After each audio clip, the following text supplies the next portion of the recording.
Olá, meus queridos telespectadores, minhas queridas telespectadores. Estamos aqui dentro do assunto de rim e HS. Depois a gente vai fazer rim, LES e rim gravidez. Esse resumo aqui é baseado totalmente no Medicurso, né? Estamos aqui numa véspera de prova extremamente extenuante e por isso foi feito um estudo extremamente ninja, extremamente proveitoso. Tenho certeza que aqui sairemos sabendo boa parte aí do conhecimento, as partes mais importantes da relação do rim com o HS, né? Você vê esse tema geral, você pensa, não, esse assunto vai ser completamente amplo a respeito da relação do rim com hipertensão arterial sistêmica. Não, só são duas doenças. A nefroesclerose maligna e a nefroesclerose benigna, né, que são as duas doenças que a gente está falando aqui. Nefroesclerose hipertensiva, ela pode ser maligna ou benigna. Qual é a grande brincadeira aqui? A gente vai ter justamente prejuízo nas artérias, né, as arteríolas e também no glomérulo. Então são as artérias sendo prejudicadas por conta de uma pressão alta. A lógica é essa. E aí ela pode ser benigna ou maligna. Bem tranquilo a gente entender isso, né? Uma confusão que foi dada que eu achei importante a gente trazer é que a gente tem, tanto no idoso, né, como também aí uma relação importante da insuficiência renal com a nefroesclerose hipertensiva.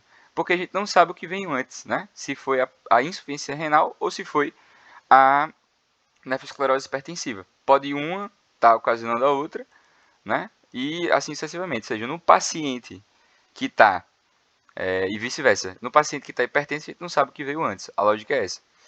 E aí, o que é que a gente tem que destacar? No idoso, ele pode acontecer naturalmente, a gente pode ter uma característica de esclerose parecida. E aí, uma coisa muito importante é justamente a diferenciação de raça. Infelizmente, a raça negra é extremamente prejudicada quando a gente está falando de nefroesclerose hipertensiva. Por quê? Porque a raça negra ela tem um gene específico, que é o APOL1. Né? Esse gene está mais relacionado justamente com lesões da artéria, quando a gente tem justamente aí contato com uma pressão alta. Então, a lesão renal ela é mais comum no negro, 8 vezes mais. Então, isso é uma informação importante. O principal fator de risco para desenvolver nefroesclerose hipertensiva é ser da raça negra, certo? E aí, obviamente, isso aqui no Brasil vai mudar bastante, porque tem uma miscigenação muito grande, né? E aí, uma coisa muito importante a gente destacar é justamente que o ANEG, né, que eu vou chamar de ANE, né, eu que criei essa sigla, não vi, ela tem a principal causa de rim terminais, né? Então a gente vai ver que se a gente não trata a nefroesclerose hipertensiva maligna, o paciente vai evoluir para rins terminais, beleza? Então, uma coisa interessante, os negros geralmente, quando a gente tem uma patologia, né, quando eu for fazer a patologia da nefroesclerose hipertensiva, ele vai ter os achados clássicos de nefropatia hipertensiva, nefroesclerose hipertensiva, né? Enquanto os brancos geralmente eles vão ter característica mais da glomeruloesclerose segmentar e focal, né? Idiopática, ou seja, aquela que surgiu naturalmente, sem uma causa específica, por fatores genéticos. Então, por isso que geralmente o negro ele tem a maior essa relação. Apesar dela matar muito, né, gerar o rim terminal, ela é uma complicação rara da HS, mas como no Brasil tem muita hipertensão, provavelmente essa deve ser a causa. Então deu para ter uma introduzida boa, a gente conseguiu entender. Principal informação aqui, lembrar do fator de risco da raça negra e lembrar, obviamente, dessas coisas aqui que a gente vai falar bastante, né? Falando da patologia, a gente vai falar da patologia da benigna e a patologia da maligna, certo? A patologia da benigna a gente vai ver que é um processo muito mais leve, muito mais simples e progressivo, beleza? O que é que a gente tem? A gente tem um paciente que ele é hipertenso de longa data, certo? Essa informação é importante que a gente tem que destacar. E a gente vai começar a lesar a artéria e a arteríola, beleza? Provocando uma lesão endotelial. Essa lesão endotelial ela vai se manifestar de duas grandes formas. A primeira forma de manifestação é quando você tem justamente o processo de hipertrofia da camada média. Então a camada média vai estar hipertrofiada, além de um pouquinho de espessamento da íntima. Isso justamente é uma resposta para defender o glomérulo. Então imagina, estou com uma pressão alta, a resposta é justamente para defender o meu glomérulo, para ele não estourar, não gerar mais problemas, não gerar proteinúria, não gerar hematúria. Eu vou lá e começo a pressionar, vou gerar uma pressão lá naquela região e evito que o glomérulo se prejudique. Isso com o tempo, isso no começo funciona, mas com o tempo vai gerar isquemia. E o outro processo, além justamente do processo de hipertrofia da camada média, vai ser justamente uma arteriosclerose hialina. Então, por conta justamente dos lipídios e das proteínas, a gente vai começar a formar uma camada hialina dentro da artéria, e isso vai começar a provocar uma lesão aqui a nível da artéria. Então, pela lógica, o que é que você tem que pensar?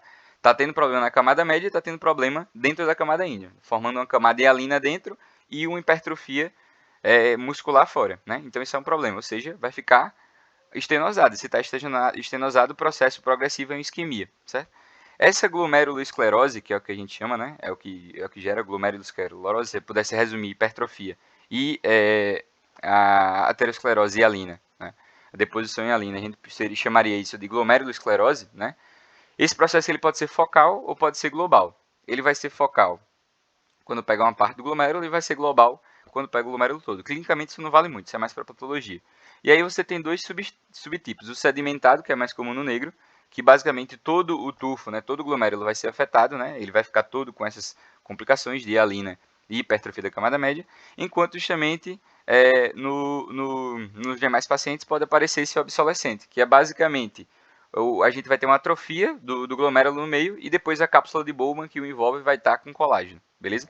Mas no geral, o que é que a gente pode resumir aqui de maneira grande? Né? As artérias vão ficar inchadas, estenosadas e vai gerar, portanto, uma isquemia, beleza? Então o glomérulo no geral fica atrofiado. Essa é a informação mais importante que você tem que ter aqui. O glomérulo está atrofiado, beleza? E agora você vai entender por que eu falei essa parte aqui da GEFS, né? Justamente porque o que é que vai acontecer? O glomérulo estando atrofiado, olha a brincadeira que vai acontecer aqui. A gente vai ter uma glomerulosclerose global. A glomerulosclerose global vai gerar uma glomerulosclerose segmentar. Por que segmentar? Porque, como eu tenho glomérulo atrofiado, o fluxo vai todinho para outro glomérulo. Isso vai gerar uma hipertrofia por hiperfluxo. Ou seja, o mesmo processo de hipertrofia que aconteceu em um, vai acontecer em outro porque está sobrecarregado. Isso vai gerar uma glomerulosclerose segmentar. Então, a gente pode dizer que o processo secundário gerado pela a nossa queridíssima nefroesclerose, né, por conta desse processo da glomerulosclerose que está acontecendo aqui, isso vai gerar, portanto, uma glomerulosclerose segmentar e focal. Por isso que a gente não sabe o que veio primeiro, né? É um processo secundário que vai gerar proteinúria, vai gerar insuficiência renal, a gente vai ver já já a proteinúria e insuficiência renal, a gente vai falar desses elementos, certo? Mas a gente não sabe quem veio primeiro, se foi a nefropatia que gerou a GEFS, ou então se foi uma GEFS que gerou, portanto, progressivamente uma hipertensão. Beleza? Deu para entender porque eles cursam da mesma ideia. Então por isso que o patologista fica meio doido aqui. Mas no geral, o glomérulo vai ficar isquêmico e atrofiado, e depois a gente vai ter um processo justamente aí de formação de prejuízo aos demais glomérulos. Então imagine o que está acontecendo aqui. Eu estou com o meu glomérulo prejudicado. Qual é o resultado? Eu vou ter uma nefrite intersticial, certo? Uma inflamação que vai estar acontecendo no local, somado justamente a uma atrofia tubular, beleza? Certo? Então o resultado final vai ser uma inflamação, beleza? Uma inflamação junto com uma atrofia. Essa é a lógica. E no geral, a gente vai ter também uma reação autoimune relacionada à atrofia. Beleza? Então essa é a patologia e patogênese da benigna. Um processo de atrofia junto com esclerose do glomérulo, que vai gerar uma GEFS, no geral, por conta justamente dessa glomerulosclerose global, gerando inflamação, que seria a nefrite intersticial, e gerando atrofia dos túbulos. Beleza? Ou seja, o glomérulo vai ficar hipofuncionante. Essa é a lógica. Só que de maneira progressiva, certo? Relacionado à hipertensão. Quando a gente está falando da maligna, a gente tem que lembrar daquele assunto que a gente estudou lá na crise hipertensiva. Lembra que tinha um tópico que falava de hipertensão acelerada maligna? Pronto. Então, a nefroesclerose maligna é uma das manifestações da síndrome da hipertensão maligna acelerada. Beleza? E como é a característica da hipertensão maligna acelerada? Ela vai ter justamente uma hipertensão que subiu do nada. O paciente ele tem justamente uma hipertensão progressiva que vai atingir níveis de 220 a 200 e de 100 e de 120 a 130, né? Eita, eu botei uma bugada aqui. Aqui é 130, aqui é 120. Show. Então, geralmente aí de 220 a 130 é o padrão que a gente vai encontrar. E geralmente ele vem acompanhado de um processo que é obrigatório de possuir dessa hipertensão, que é a retinopatia. Então você lembra também naquela parte da hipertensão acelerada maligna que tinha retinopatia. Essa retinopatia ela é de grau 3 e grau 4. A de grau 3 é a hemorragia, né, que vai ter esse sinal aqui de chama de vela, certo? Junto com o exudato.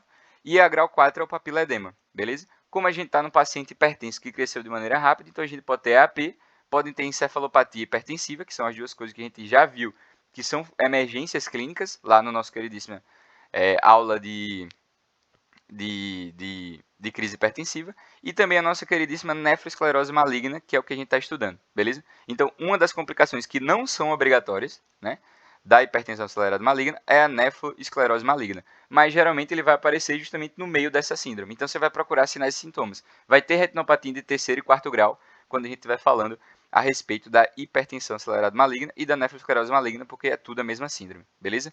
Na macroscopia, por conta dessa hipertensão que aumentou do nada, o rim vai ficar aumentado e vai ficar cheio de picadas de pulga, né? Que são nada mais nada menos do que essas petequias renais que vão estar acontecendo aqui. Na microscopia, o que é que vai estar acontecendo, né? Então a gente vai ter dois processos, uma necrose fibrinoide, né? Então olhe como um processo diferente. No outro a gente tinha simplesmente o processo de isquemia derivado de uma hipertrofia junto com a camada de hialina dentro. Aqui a gente tem uma necrose fibrinoide, certo? Deposição de fibrina e neutrófilos, de eosinófilos no parênquima tubular, certo? Nas arteríolas, perdão, e também a gente vai ter a mesma lógica da arteriosclerose, né? Essa arteriosclerose hiperplásica, só que no caso aqui está acontecendo uma hiperplasia e não uma hipertrofia, beleza? A primeira é uma hipertrofia, ou seja, a gente está aumentando o tamanho das células. Aqui a gente tem uma proliferação concêntrica, ele está indo para o meio e junto com isso a gente tem uma deposição de colágeno, formando justamente o aspecto de bulbo de cebola, que é o achado clássico aí da hipertensão maligna. Então note a diferença, uma é hipertrofia com deposição em hialina. Aqui é necrose de fibrina, certo? Junto com uma hiperplasia, uma arteriosclerose derivada de uma hiperplasia, beleza? Deu para entender a lógica? Então a gente está brincando aqui com a microscopia e com a macroscopia. Agora vamos para a parte importante, que é a evolução do quadro. Então como é que esse quadro ele vai se manifestar? Basicamente o paciente vai ter uma insuficiência renal, que está se tornando cada vez mais progressiva. O paciente vai começar a precisar de diálise. Essa hipertensão está aumentando, beleza? E aí ele vai geralmente evoluir com a necrose devido à isquemia, né? Então necrose do glomérulo, sim, a parte importante, sim, síndrome urêmica também, né?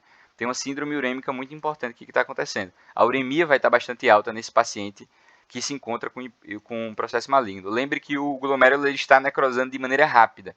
Se ele está necrosando de maneira rápida, ele não vai conseguir mais jogar para fora os metabólitos da proteína. Um deles é justamente gerar uma síndrome urêmica, ácido úrico, acidose metabólica e hipernatremia. Beleza? Hiponatremia, perdão. E aí a gente vai ter uma insuficiência renal rápida, progressiva e pode precisar de diálise sempre, né? Então, basicamente o paciente vai ter o quê? Uma glomerulonefrite necrosante. A glomerulonefrite necrosante, o glomérulo vai estar necrosando. Se ele está necrosando, o que é que a gente vai ter? Se lembrando que pode ter trombose intracapilar, que isso aí vai repercutir em outros pontos lá que a gente vai falar mais em breve. Ele vai ter proteinúria? É claro que vai ter proteinúria. E essa proteinúria pode chegar até níveis nefróticos, acima de 3, acima de 3,5. A hematúria pode acontecer também, né? Até a nível macroscópico.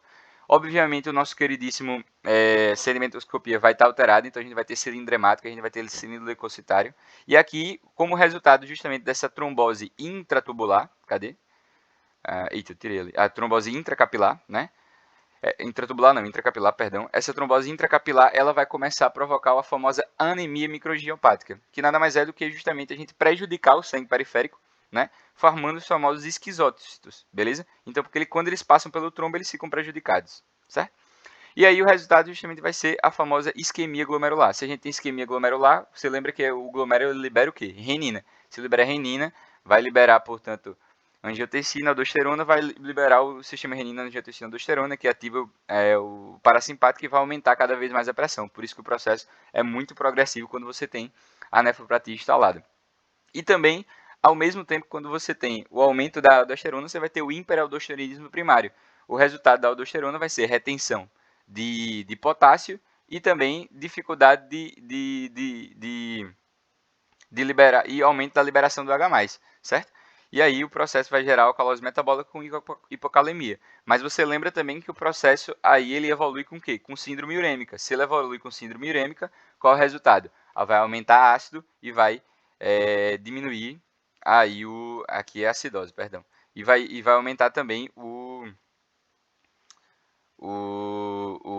cálcio no sangue, o potássio no sangue, porque o nosso queridíssimo ácido está indo para dentro da célula. Você que estudou hiponatremia, você está entendendo isso aqui, beleza? E aí, se eu não tratar, vai gerar rim terminal. Então, de maneira geral, para a gente conseguir lembrar a diferença de benigna e maligna, basicamente, a primeira vai evoluir de maneira progressiva, gerando uma glomerulonefrite,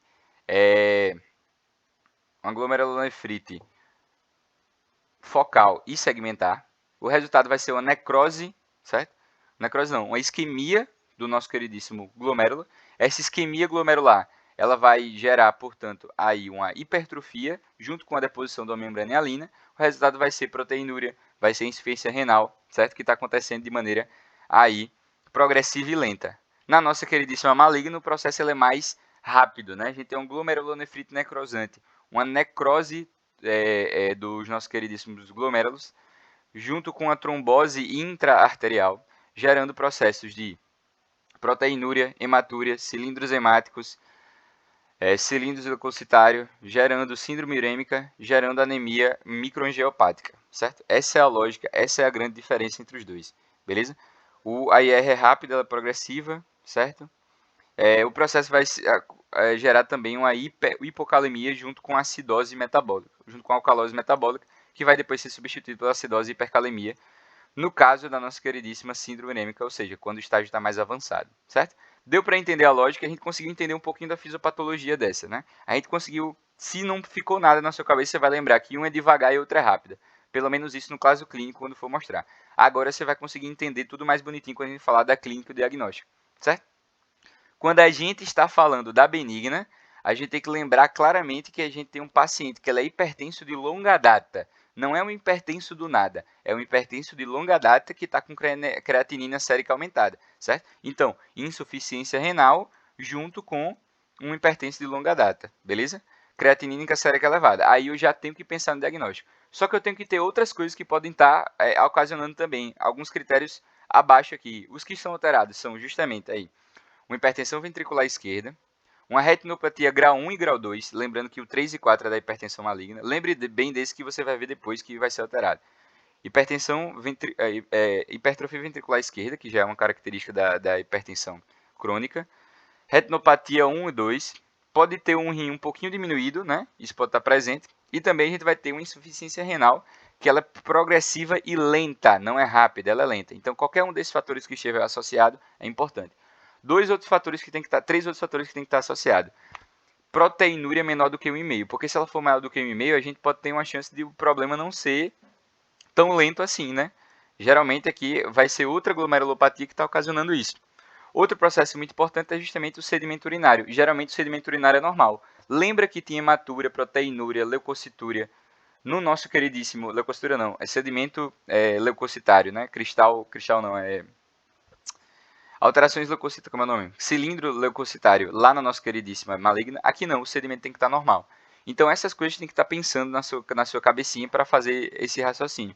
Se não for isso, o que é que vai ser? Vai ser uma glomerulopatia, uma doença renal primária, né? Pode ser isso. Pode ser uma aterosclerose leve, né? Que acometeu lá, o colesterol acometeu a artéria renal. Ou pode ser uma nefropatia isquêmica bilateral, beleza? Por estenose bilateral da artéria renal, certo? E aqui a gente vai destacar principalmente as doenças renais primárias. Por quê? Porque você tem que fazer o diagnóstico diferencial. Se o paciente é hipertenso crônico, lindíssimo, que já está há muito tempo com a hipertensão, sem tratar. Se o paciente está lá, lindamente, com creatinina aumentada, você tem que pensar, pode ser por causa da hipertensão, né? Aí você vai lá e vê uma proteinúria de 3, né? Pode acontecer de estar com 3? Pode, mas provavelmente é uma glomerulopatia original, primária, né? Um distúrbio renal primário. Aí você vai lá e faz biópsia, certo? O único exame que a gente vai fazer aqui em todo o assunto todinho é biópsia renal, nesse caso específico, beleza? E aí, cadê? Fiz besteira, eu acho. Nem sempre é fácil. Por que nem sempre é fácil? Porque a proteinúria pode estar acima de 1,5. A proteinúria pode estar acima de 3,5, né? Característica de nefrótica. E também, além disso, a gente pode ter sedimentoscopia, pode ter hematúria, pode ter hematúria microscópica, pode ter leucócito também, né? E aí a lógica de você pensar é justamente descartar as outras características, mas geralmente é derivado do hipertenso crônico, beleza? E aí quando é que eu devo investigar um paciente que tem nefropatia isquêmica bilateral? Geralmente um idoso, né? Que aí do nada ele tem justamente uma hipertensão súbita e queda da função renal. Você pensa, pô, tem hipertensão, mas não é longa data. Então geralmente você tem que pensar que pode ser uma isquemia dos dois lados, beleza? Certo? Dos dois lados da artéria renal, você tem que pensar nesse sentido, né? Esse é um diagnóstico diferencial. Esses aqui são diagnósticos diferenciais para os dois, para maligna e para benigna, beleza? Mas basicamente aí o que é que você vai lembrar? Hipertenso de longa data com creatinina alterada. Aí você vai lá, vai fazer uma ultrassonografia e o rim está diminuído. Você vê a retina, está com retinopatia 1 ou 2. Você vê a insuficiência renal, ela está lenta e progressiva. Você vê o ventrículo esquerdo está aumentado, né? Então, geralmente essas alterações são comuns. E aí você pode fechar o diagnóstico da benigna, sempre tentando descartar quando a proteinúria está alta, certo? Isso aqui é bem importante, beleza? Quando a gente está falando da hipertensão maligna especificamente, a gente tem que lembrar que a gente está num quadro de quê? A gente está no quadro rápido, né? Com queda rápida na nossa queridíssima função renal. Então, basicamente, a gente tem que pensar no quadro de hipertensão maligna. Tem que pensar que o paciente vai estar com retinopatia de 3 ou 4. O paciente pode ter aquela encefalopatia hipertensiva que a gente falou, né? Ele vai estar justamente com aquela pressão altíssima de 220 por 130, certo? Ele ter esse crescimento rápido da pressão arterial, como a gente apontou. O nosso queridíssimo sedimentoscopia vai estar alterada. Lembrar que ele vai ter justamente alterações granulocitárias, hemáticas, cilindros hemáticos, cilindros leucocitários, cilindros